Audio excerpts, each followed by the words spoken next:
नमस्कार साथियों। आज की वीडियो में हम बात करने वाले हैं स्कूल के शाला दर्पण पर आंगनबाड़ी को मैप किस प्रकार से किया जाना है, यानी कि जो आंगनबाड़ी का समन्वयन है वह शाला दर्पण पर किस प्रकार से किया जाएगा। इसके लिए आपको अपने विद्यालय की शाला दर्पण आईडी को लॉगिन कर लेना है। लॉगिन करने के बाद में आपको विद्यालय के टैब पर क्लिक करना है, जहां पर आपको आंगनबाड़ी समन्वयन के नाम से सब टैब दिखाई देगी, जिस पर आपको क्लिक कर देना है। यहाँ पर आप देखेंगे क्या आप विद्यालय के साथ आंगनबाड़ी केंद्र का भौतिक रूप से समन्वयन अथवा मैपिंग करना चाहते हैं।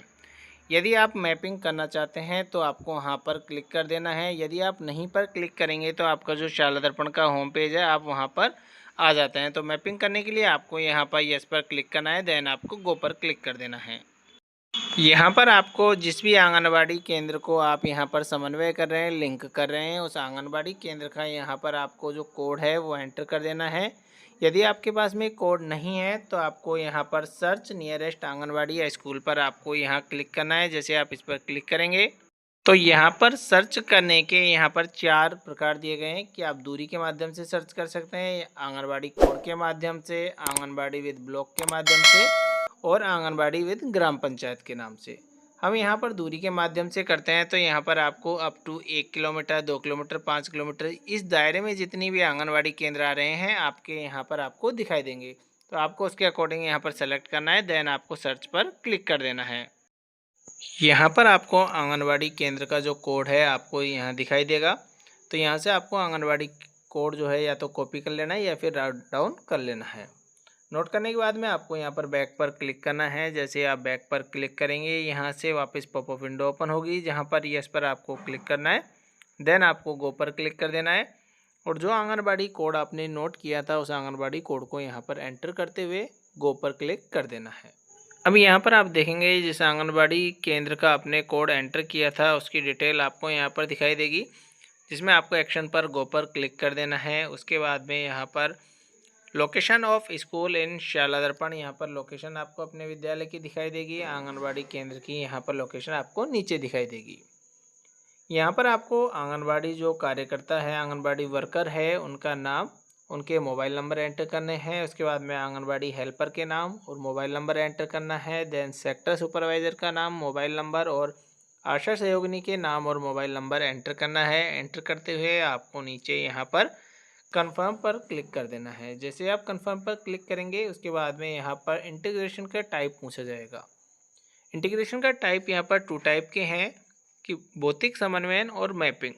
दोनों में डिफरेंस क्या है कि यदि विद्यालय में अतिरिक्त कक्ष उपलब्ध है, इसे आपको तभी चुनना है जब विद्यालय से आंगनबाड़ी केंद्र की जो दूरी है, यदि शहरी क्षेत्र में है तो 500 मीटर और ग्रामीण क्षेत्र में तो 1000 मीटर, तो तब आपको भौतिक समन्वयन का चुनाव करना है। और यदि विद्यालय में अतिरिक्त कक्ष उपलब्ध नहीं है और ये जो आंगनबाड़ी केंद्र की जो दूरी है ऊपर के दिए गए जो मानक है इनसे यदि बाहर है तो आपको मैपिंग का चुनाव करना है। उसके अकॉर्डिंग आपको चुनाव करते हुए यहाँ पर सबमिट पर क्लिक कर देना है। जैसे आप सबमिट पर क्लिक करेंगे तो यहाँ पर आपसे आंगनबाड़ी भौतिक समन्वयन और मैपिंग की डेट पूछी जाएगी कि आप यहाँ पर समन्वयन कब कर रहे हैं। उसके बाद में आंगनबाड़ी भवन की स्थिति कैसी है, कि विद्यालय है, स्वयं का है, किराए की है, तो उसके अकॉर्डिंग आपको चुनाव करना है। उसके बाद में समन्वित आंगनबाड़ी के कक्ष की स्थिति, उनके कक्ष की स्थिति अच्छी, मरम्मत योग्य, जर्जर, उसके अकॉर्डिंग सेलेक्ट करना है। देन आपको यहाँ पर ईसीसी इंचार्ज यानी कि जो मेंटर टीचर का इंचार्ज आंगनबाड़ी का है वो आपको यहाँ पर सेलेक्ट करना है। इस लिस्ट से आपको अपने विद्यालय के जो टीचर हैं उनमें से आपको यहाँ पर मेंटर टीचर ईसीसी यहाँ पर टीचर का चुनाव करना है। और उसके बाद में इसके यहाँ पर मोबाइल नंबर भी बाय डिफ़ॉल्ट शो होने लग जाएंगे। देन उसके बाद में यहाँ पर समन्वित आंगनबाड़ी केंद्र का जो नामांकन है सेशन, नए सेशन के अकॉर्डिंग यहाँ पर आपको दिखाई देने लग जाएगा। इसके बाद में है समन्वित आंगनबाड़ी केंद्र में उपलब्ध आधारभूत सुविधाओं का विवरण, कि इसमें कक्ष की संख्या कितनी है, कक्ष के आपको यहाँ पर संख्या एंटर करनी है। उसके बाद में आंगनबाड़ी केंद्र में बच्चों के लिए फर्नीचर की उपलब्धता है, यस और नो। टीएलएम सामग्री की उपलब्धता, शिक्षण सामग्री की उपलब्धता, आउटडोर प्ले सामग्री की उपलब्धता, तो यहाँ से आपको उसके अकॉर्डिंग ये सेलेक्ट करना है। आउटडोर प्ले सामग्री की उपलब्धता में जब हम यस पर टिक करते हैं तो यहाँ पर आपसे इनकी जो उपलब्धता है, फिसल पट्टी, जो झूला है, इनकी यहाँ पर आपसे संख्या पूछी जाएगी, ये आपको एंटर कर देना है। उसके बाद में स्वच्छ पेयजल की व्यवस्था है या नहीं है, क्रियाशील शौचालय की सुविधा, विद्युत सोलर की सुविधा, बच्चों के हाथ धोने की सुविधा, अलग अलग बर्तन की सुविधा और वॉल पेंटिंग की गई है या नहीं। इसके बाद में समन्वित आंगनबाड़ी केंद्र में उपलब्ध ईसीसी मटेरियल सुविधाओं का विवरण कि क्या केंद्र में ईसीसीई सामग्री है, तो हाँ, अदरवाइज नो। यदि है तो इनमें से जो सामग्री है उनको आपको चिन्हित करना है कि कौन कौन सी सामग्री आपके पास में है।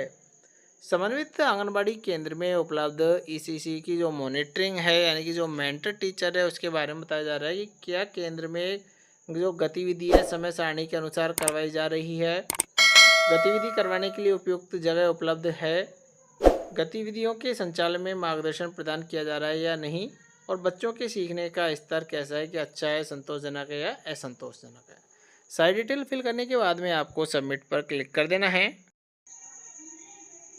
तो यहाँ पर आप देखेंगे anganwadi detail add updated successfully हो चुकी है। यहाँ से आप इसे क्लोज कर सकते हैं। यहाँ पर आप नीचे देख सकते हैं कि आपका जो आंगनबाड़ी केंद्र जो लिंक हुआ है उसकी डिटेल आपके सामने यहाँ पर आ चुकी है। प्रोजेक्ट सेक्टर आंगनबाड़ी कोड यहाँ दिखाई दे रहा है, आंगनबाड़ी का नाम यहाँ दिखाई दे रहा है और आंगनबाड़ी जो वर्कर है उसका नाम यहाँ दिखाई दे रहा है। यदि किसी प्रकार का आपको इसमें संशोधन करना है या देखना है तो आपको व्यू एडिट पर क्लिक करके यहाँ से एक्शन में देख सकते हैं, और यदि आपको डिलीट करना है तो डिलीट का भी यहाँ पर ऑप्शन दिया गया है। तो इस प्रकार से आपको आंगनबाड़ी का जो समन्वयन है विद्यालय के शाला दर्पण आईडी से करना है। तो आज की वीडियो में इतना ही। धन्यवाद।